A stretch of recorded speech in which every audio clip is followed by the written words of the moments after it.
No matter how tough the challenge, how high the obstacles, we always overcome. What Nigerians need now is not about the done thing. Who can come and salvage us from where we are? Good morning and welcome to Open Conversation on Atlantic Television Network. Open Conversation is the network's flagship political platform through which trending political news, events and stories are discussed with stakeholders. Through these conversations, ATN uses political talks about specific issues, party system and actor to explore hope and engender positive impact to the society. Today on Open Conversation, we'll look at these following topics. First, Anambra State, 100 members dump ABGA for Labour Party. And on to Kaduna State, State Assembly set to probe Nasser El-Rufai's administration. And on Kano State, NNPP faction suspends Governor Yusuf. Still on Kano State, APC National Working Committee petitions IGP to arrest NNPP members. On judiciary, CSO's calls for probe of CJN for nepotism. And on politics, Maldivian president ratifies anti-defection bill. Do not go away. When I come back from this break, we'll dive right into the show. Representing people. Mr. President, my people are under siege. I will place economic stability and confidence. To condemn this act and call for immediate release of this minister in the Temple of Justice. Give us access to our money we put in the bank. There are POS operators. She said 3,000 is 1,000 to collect 3,000. Where are we heading to? I've always said there are two sets of people on earth. The oppressors and the oppressed. And in between are the cowards and the hypocrites. Which are you? No matter how tough the challenge, how high the obstacles, we always overcome. What Nigerians need now is not about the done thing. Who can come and salvage us from where we are?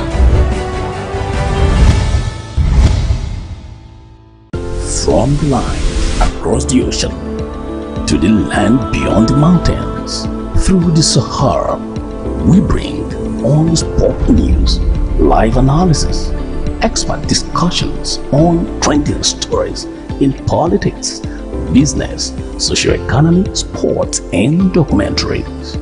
So catch all the updates on the happenings around the globe. Stay focused on the fact today, only on ATN.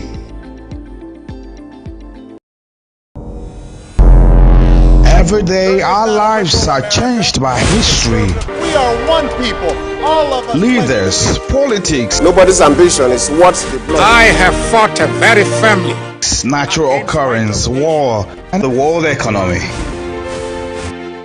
I belong to everybody, and I belong to nobody. ATN covers it all on ATN Politics today.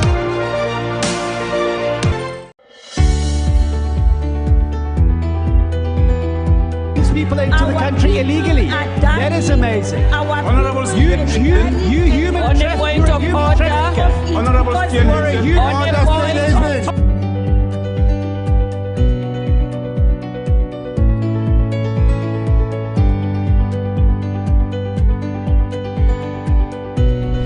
One day, they are not picking our calls. They made up their minds. So no agreement with the EU, but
Every day, our lives are changed by history. We are one people. All of us. Leaders, politics. Nobody's ambition is what the blood. I have fought very firmly. Natural occurrence, war, and the world economy. I belong to everybody, and I belong to nobody. ATN covers it all on ATN Politics today.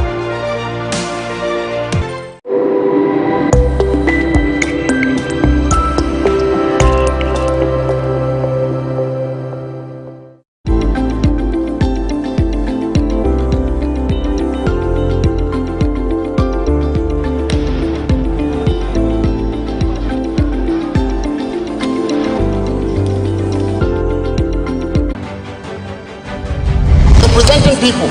Mr. President, my people are under siege. I will place economic stability and confidence. We condemn this act and call for the immediate release of this minister in the Temple of Justice. Because access to our money we put in the bank.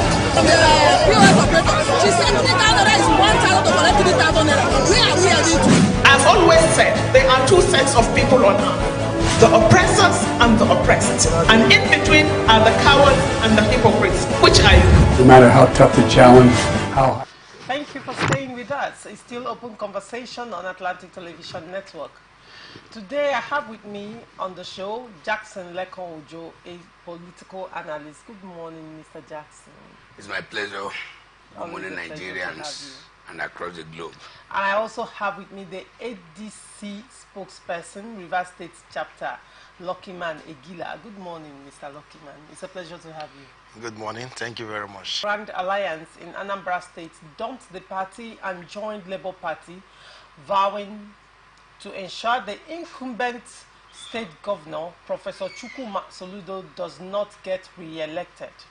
Soludo, who is the leader of APGA, is poised to seek a second term in next year's governorship election in the state.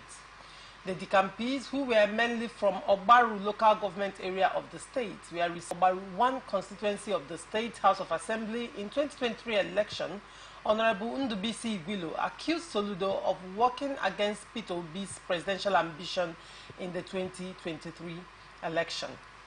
Now, Mr. Jackson, the mass decamp, cross-carpeting of APGA members to Labour Party, and one of their grounds, you know, was not exactly constitutional, if you may say so, but one of their grounds was that they want to ensure and put in their best to ensure that Professor Soludo does not win the upcoming elections in Anambra State. And their reasons was based on his activities during the 2023 presidential election. What do you think of their reason for the campaign to Labour Party? The governor of Anambra State, Governor Soludo, is a member of APGA. Yes. And former governor of Anambra State, Governor Peter Obi, is a member of Labour Party. Yes. I don't think anybody should encourage anti-party. It would have amounted to serious and gross anti-party if Governor Soludo openly support Peter Obi. See, there is difference between personal relationship and official relationship. There is difference between personal relationship and political relationship. As I stand there, if my immediate younger brother is contesting on the platform of another party, and I'm a chieftain of another party, I see no reason why I should betray my party because of blood relationship I'm having with my brother. So the reason these people are acting upon, I don't think is enough. If Peter Obi himself is the governor today, will Peter Obi work against his party? Is it because some people did the same somewhere and nobody talked to them?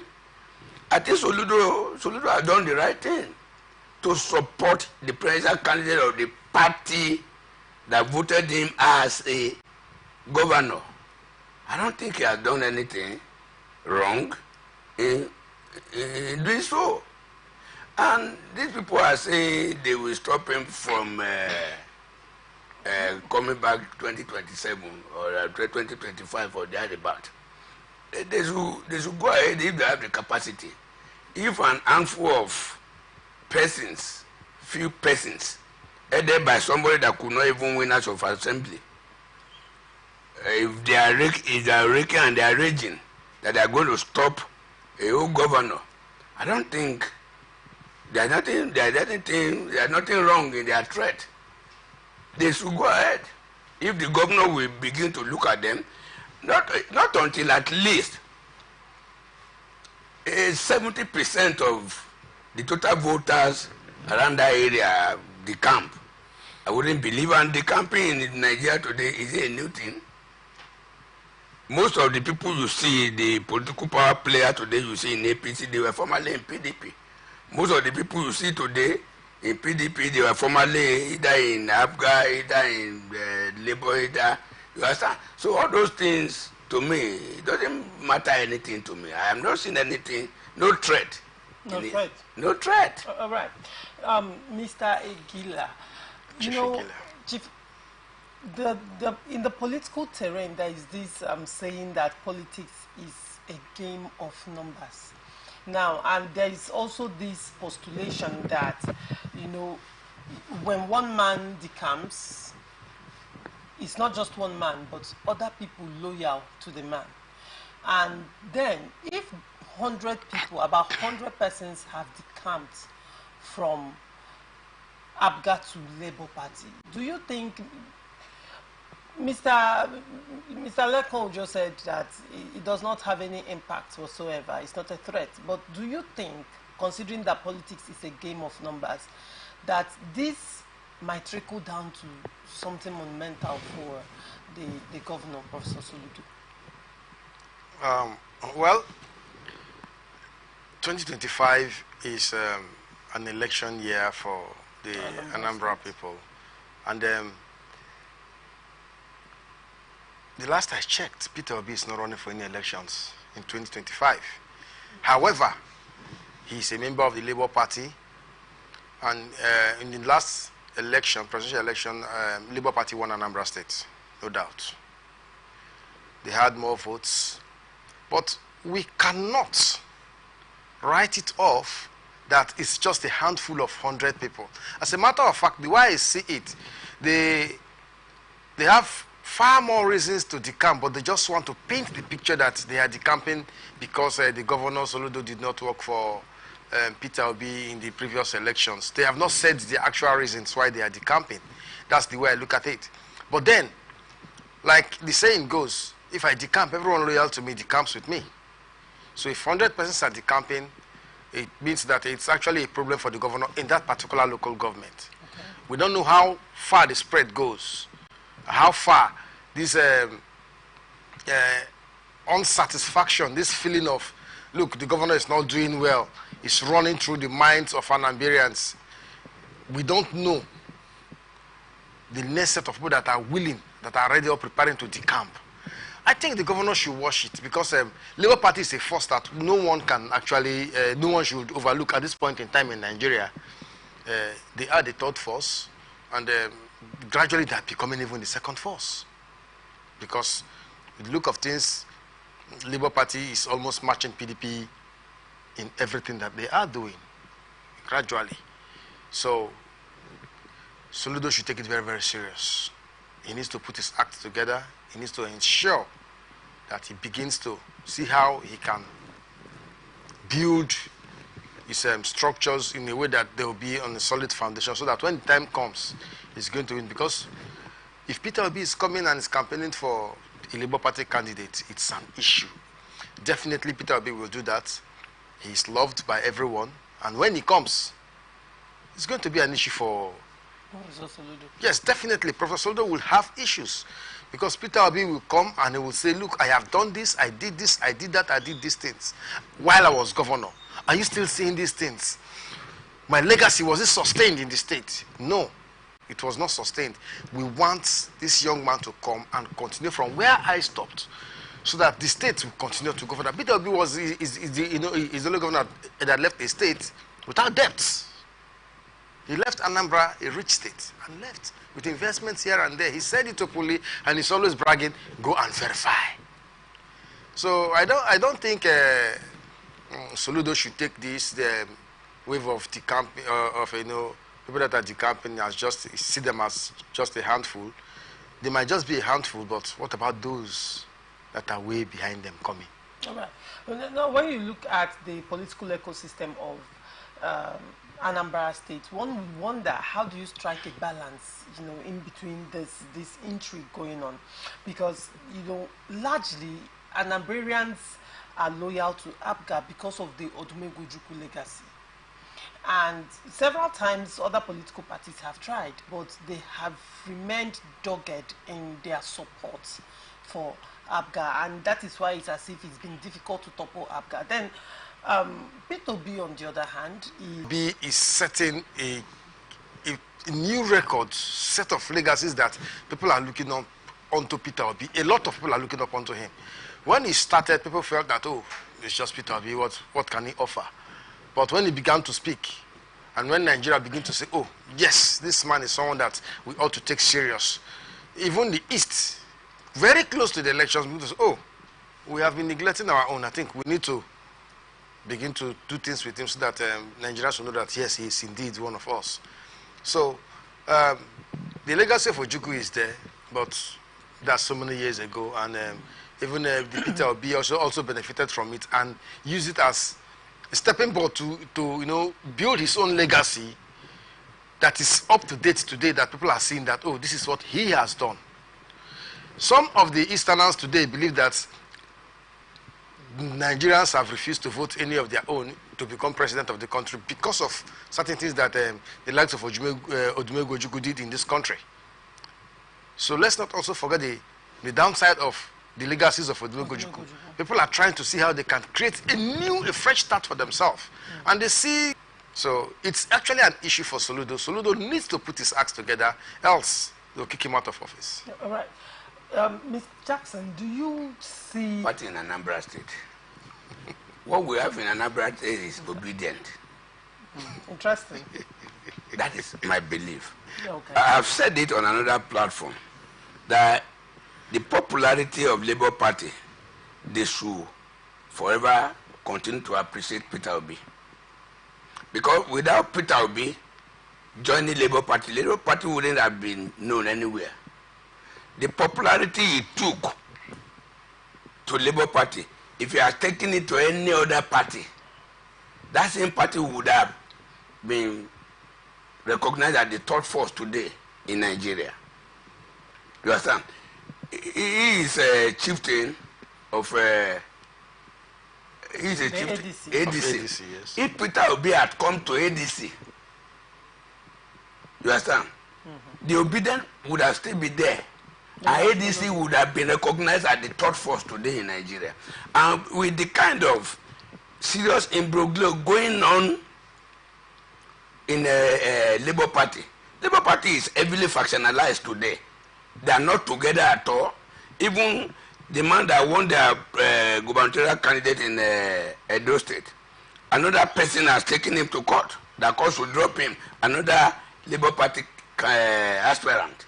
You understand? So to me, there is no future for Labour Party in this country. Because I know, with this frustration here and there, you've not seen Peter Obi talking.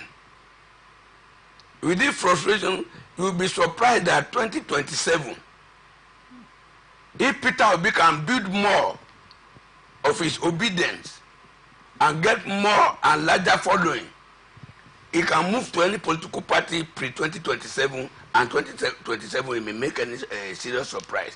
But in Anambra State, I think Soludo should be careful of the obedient, okay, not to be careful of the Labour Party in Anambra State. Interesting. Yes. Mr. Lockman, why you're laughing? What's your reaction to that? Of course I'm laughing because he just, affirmed what I was trying to say here. The obedience at Labour Party today, the fact that Peter Obi is still in the Labour Party it's an issue for Soludo. He should be very, very careful, because they will come for him.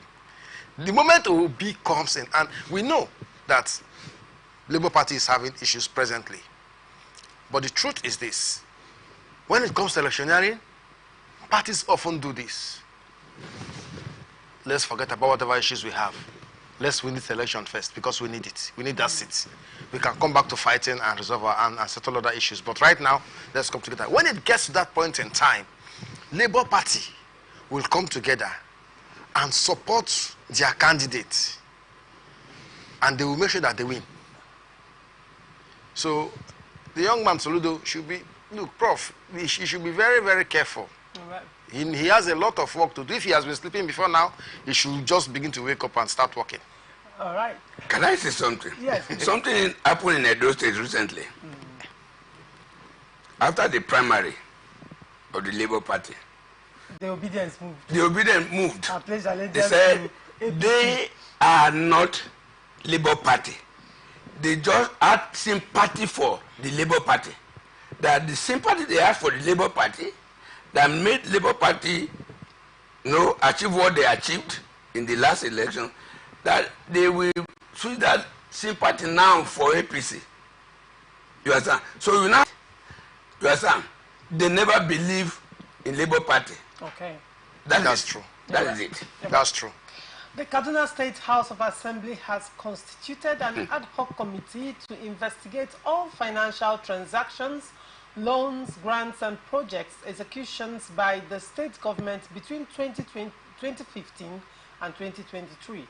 This development comes on the heels of Governor Obasani's statement at a recent town hall meeting that the state is grappling with a debt burden of $585 million, 85 billion naira, and 115 billion naira contractual liabilities left behind by the administration of former Governor Nasser El-Rufai. The disclosure sparked a debate on the debts, prompting calls for scrutiny of key officials involved in loan procurement, project execution, and fund utilization.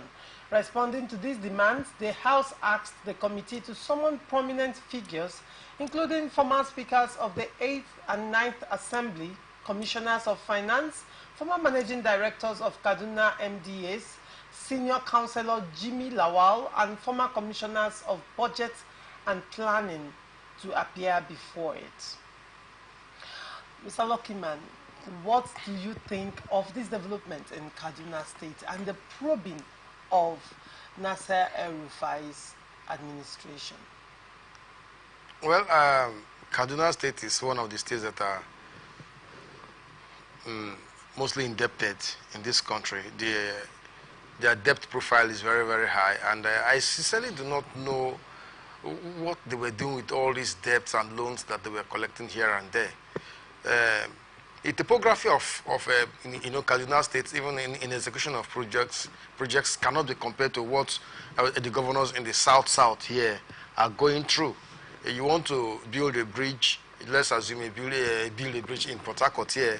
If the cost is about 10 to 15 billion, that same bridge can be built with just about 2 to 3 billion up there in the north, because of the swampy nature of this thing, of our terrain here in the south.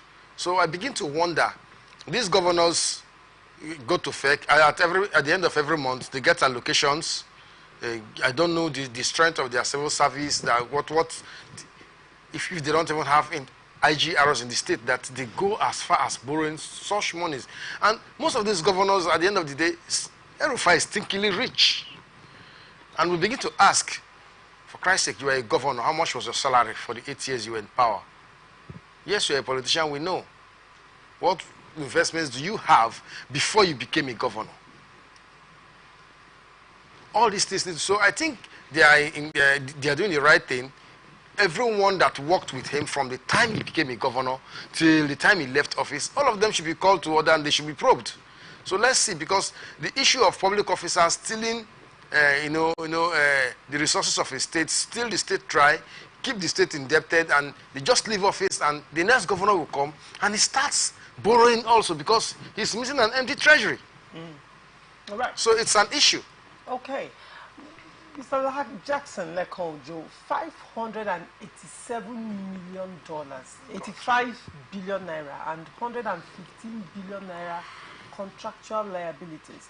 Now, a lot of economists will say it's not a problem borrowing money. Borrowing is not the problem, but the problem is what you do with the money you borrowed. It's the capital investments, how your investment with the loans you took are able to generate income over the years or over time to service the loans.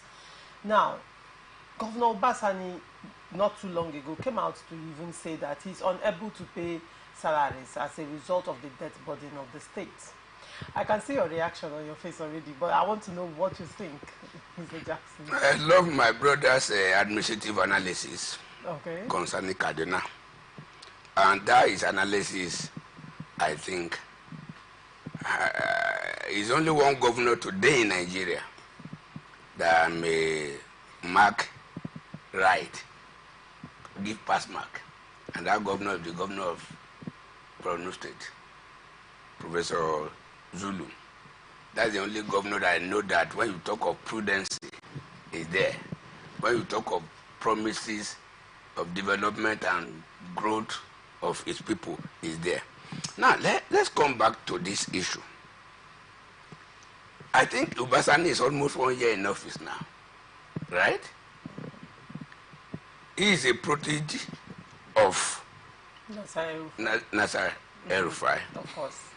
He was not one of those people that Kaduna people were expecting to be governor. But Nasser El-Rufai imposed him on the rest of the people. Now, the first month in office, the second month in office, the third month in office, up to 6, 7 years, he has no, when it becomes the issue of truth, he has no respect for anybody. He must say the truth. They were not comfortable, and somebody raised an envelope that there is a petition here against you that had to do with security, and that was all about a disqualification from becoming a minister. And the guy traveled out of the country. So when he returned back, he started obnobbing with SDP by visiting the SDP National Secretariat, SDP National Working Committee, SDP State Working Committee in Kaduna State, without going along or informing the governor of his movement. Then there was public outcry now that El-Rufai is moving to contest 2027 presidency on the platform of Labour Party. Some were even saying possibly he want to join, merge with Peter Obi, that maybe Peter Obi run as president, he run as vice president, since Peter Obi too was having problem in Labour Party. So with this one, Obasani know the power, the popularity of the person of El-Rufai in Kaduna State. He was no longer comfortable. And the National Secretariat of APC, I'm a chieftain of APC, and I'm close to all the power that be in APC. They were not comfortable at all with El-Rufai movement. They see that his movement, possibly he may scatter the vote of Tinubu in 2027 in the northern Nigeria. And in order to bring him down politically is the reason why they are doing all this thing they are doing. You think this is a witch hunt? It's a serious witch hunt. If the governor doesn't know now, it was after El-Rufai's movement, obnobbing with SDP. That was when they're not comfortable seeing El-Rufai obnobbing with SDP. Who knows? How do you justify this level of... Who knows? Who knows? As a senator, he was very close to the government house. He was instrumental to the loans, was he? He was very close to the government. You understand? Can I tell you something as a political prophet? If You're prophesying politically. I am prophesying politically now. All right, go ahead. If by the next 1 month or 2 months, if some people are able to talk with El-Rufai, and El-Rufai will pay a visit to Mr. President and agree with him, all this probe will die down immediately. Mark my word. Okay. That is it. All right. I've marked your political prophecy. Now, Mr. Lotman, what is your take? You were towing a different direction when Mr. Leko was talking. Definitely. All right. Let's hear it. Political witch hunt. Yes, there might be witch hunts, 1 or 2. But sincerely speaking, the people of Kaduna State are saying, look, this state is indebted close to 1 trillion naira. All we are saying is come and tell us, come and show us what you do with these monies. Is it that you borrowed these monies, you invested them somewhere where they are yielding, interest for the state? Now that we need this money, what did you do with this money? Because the state is grappling with paying back of these loans. We need to know what, where these monies, the projects that you use these monies to do. And let's not forget, now they are invited, I think, all the members of the previous House of Assembly should be invited, because people always, House of Assemblies are fond of approving loans for governors and having kickbacks. Because when the governors take these loans, they push something to them on the side, they all share, they get new SUVs, they get new houses, they get, that is what they do when they get into office. And they will refuse to, promote the civil service. Civil servants will be complaining every day, no promotion. To pay even the minimum wage, they will not pay, even though they have the money to pay. Because they feel that keep these people impoverished and they will be loyal to you forever. But times are changing. So I don't think, even though we are seeing the hand of Esau and all these things, there are lots of petitions against El-Rufai. El-Rufai was removed, and it was like, I want to become an elder statesman, blah, blah, blah. We say, okay, fine, relax where you do, no problem. Just stay there. But the fact that people will say whatever is playing out today is a witch hunt, why? If we are calling it a witch hunt in the first instance, has El-Rufai at any point in time come out to debunk the fact that he took these loans for this period of time? These loans were there, and he was still collecting money from FAC every month. So what did he do with these monies? He should be probed. Right. The Board of Trustees of a faction of the New Nigeria's People Party has suspended the governor of Kano State, Abba Yusuf, for 6 was when Kwankwaso visited the president in France.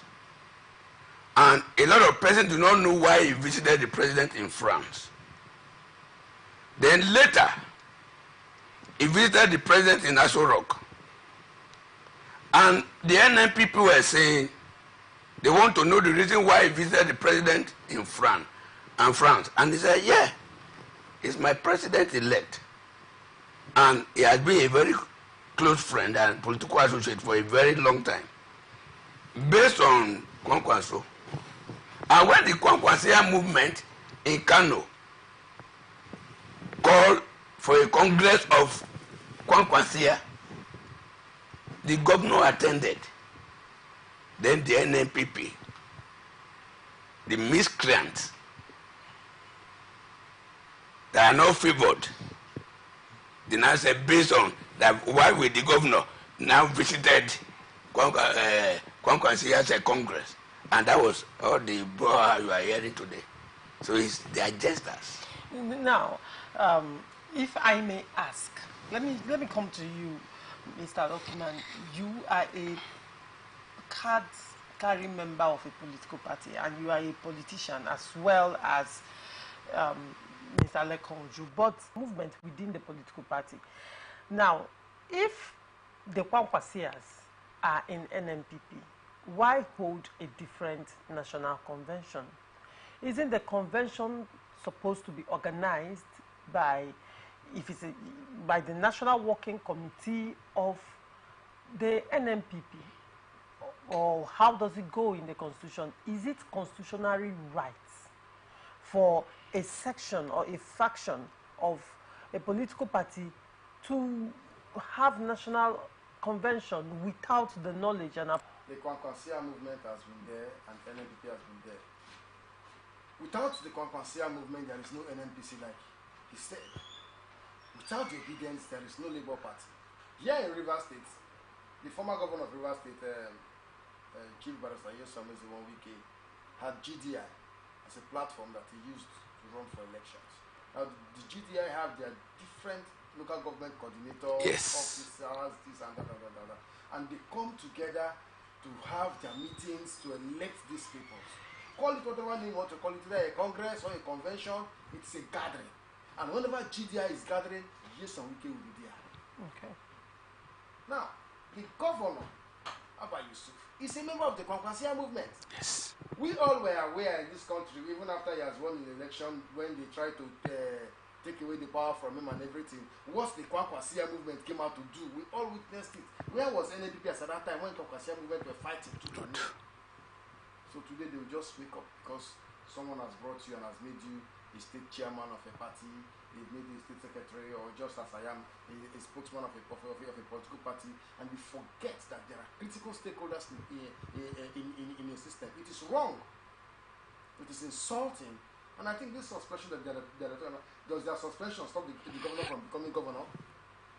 It's useless. They are going to, as a matter of fact, they will come back and they will get the governor in the coming days. Yes. So this is not an issue for you to even begin to look at. All right, Mr. Leko. I agree with him. Because I saw you laughing. I agree with him 400%. So your opinion is as childish as Mr. Luckyman has No, he has spoken well. He has said the truth. They will come back to beg the governor. They will be the one to suffer it. Okay. All right. The National Working Committee of the ruling All Progressive Congress has petitioned the Inspector General of Police, IGP Kayode Egbetokun, asking him to arrest some elements of the new Nigeria People's Party in Ganduje ward of Kano State, who announced the removal of the APC National Chairman, Dr. Abdullahi Ganduje. The APC, in a statement issued Tuesday in Abuja, described the act as downright criminal and despicable. Let me get your thoughts on this, Mr. Segila. What actually is going on between APC, National Working Committee, and NNPP? What's going on in Kano State? Okay. You know what's going on? What's playing out is this. Now, they are trying to protect the image of Ganduje today in everything that they are doing. That is what is playing out. But to be very, very sincere, they should not begin to say these are card-carry members of NNPP. They were members of NNPP before, we understand. But they are members of APC today. And they are his word escorts. These are some of his trusted allies. And let me tell you something. If I want to hit you, I will start from your word. Just bring them close, put something into their system and tell them, look, do this thing, deal with this man. That is what is playing out.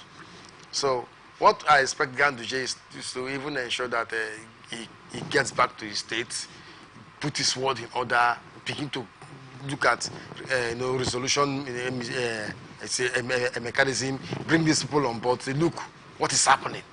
I'm still one of you. Interesting. Now, Mr. Lekonjo, when you look at what has been playing out, APC National Committee, the local government council, was supported by the State Working Committee of APC in Kano State. In fact, the State Working Committee released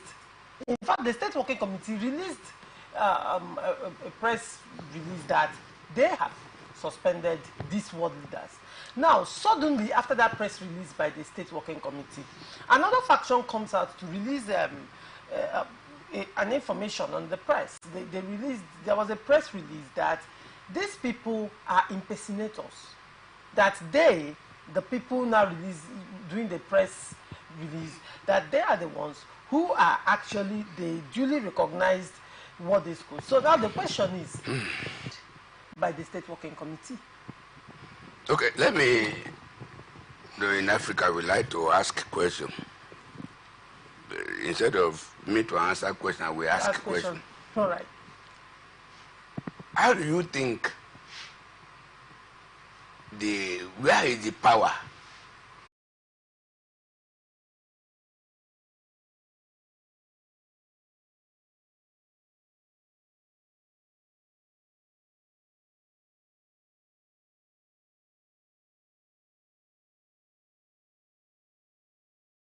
So that he won't breathe without you. Then the guy escaped. Now, the people that impeached, that removed Ganduje from Ganduje ward, you understand? They are bona fide members of the ESCOs of APC in Kano. I made bold to say that they are members of. But the same thing that happened to him now was the same thing that happened to Adam Osumole. Which is second. Which is second. The same thing.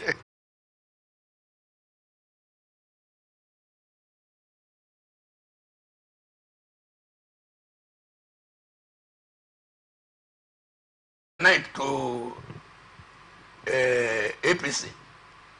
So I think the guys there are doing the right thing. And a lot of persons in APC are not comfortable with Ganduje. Just like what happened. Omisore was my former deputy governor, was my senator, former national secretary of APC, is from my place. When they dropped them, what did they do? They did not just go to Southwest to bring the national secretary.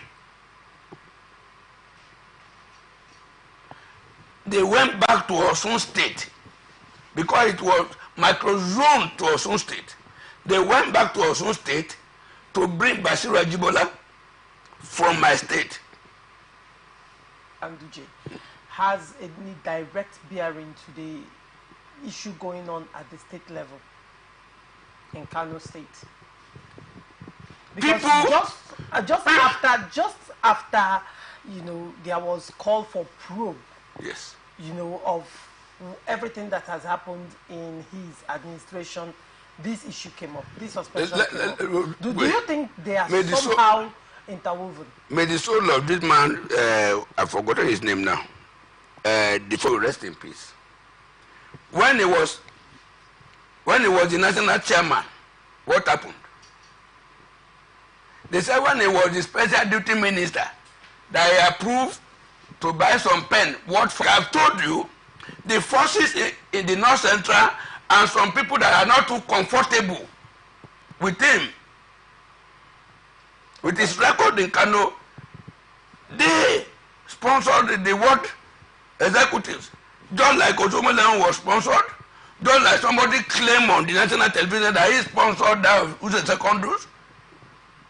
All right. Just like Otom, what's the name? Claimed to have sponsored that of Iyosiayo. So to sponsor, if you can sponsor somebody to office, you can sponsor that same person to be impeached. It is permitted. All right. So that is it. All right. But Ganduje like it or not,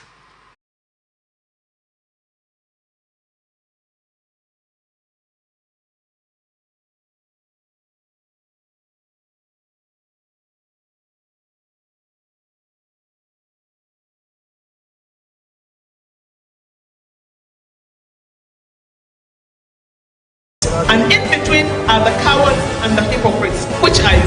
No matter how tough the challenge, how high the obstacles, we always overcome. What Nigerians need now is not about the Tonte. Who can come and salvage us from where we are?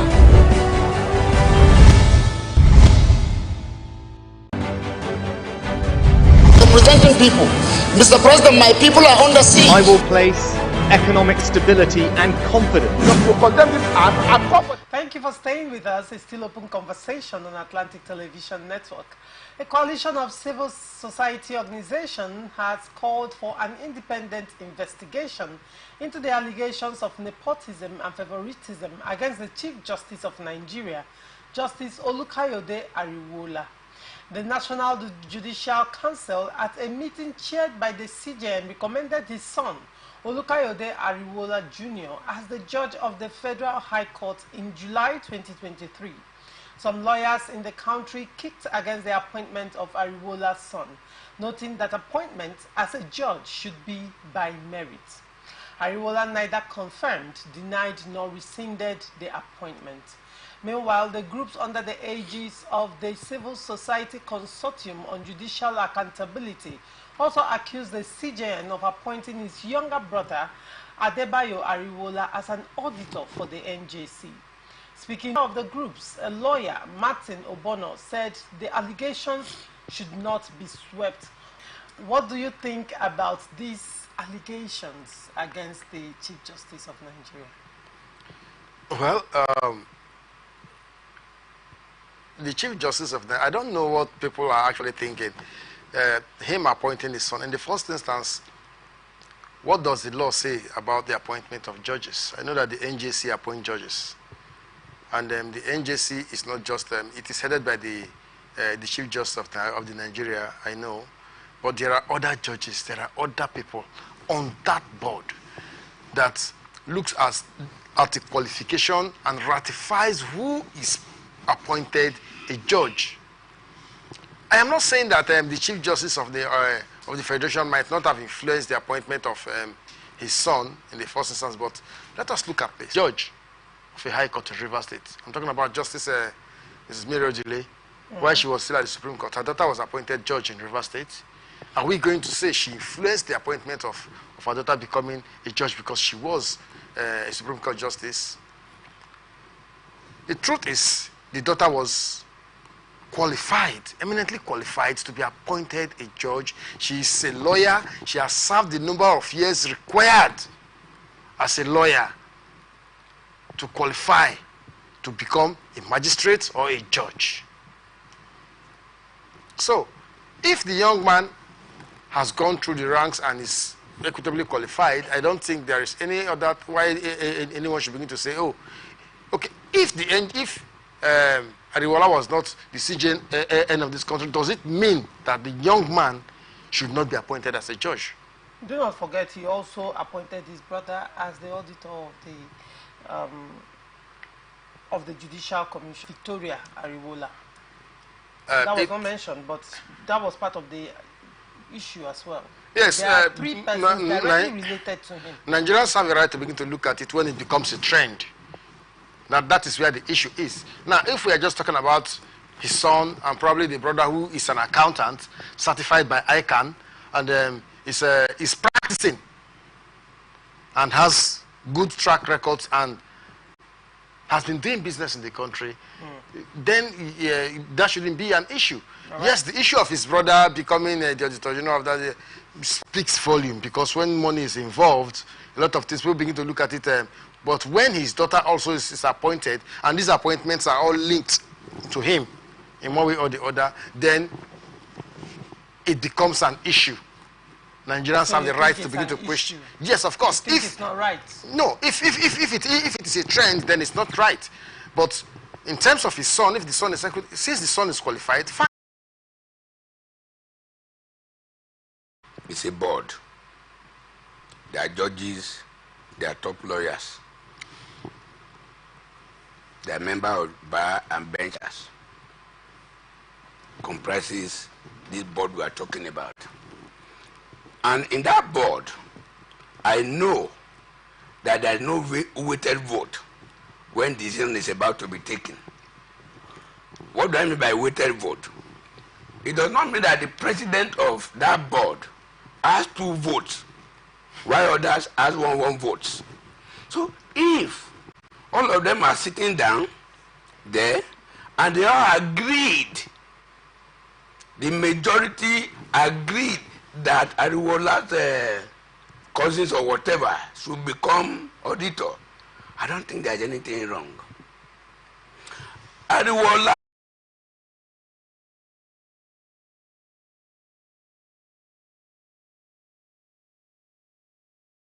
is Victoria Ariwola the only female that marries that appointment? The entire NJC as a board, as a body, should be questioned.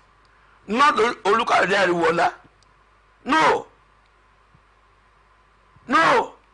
If the decision today, if the decision is taken today in the National Executive Council, how do you blame me on Mr. President?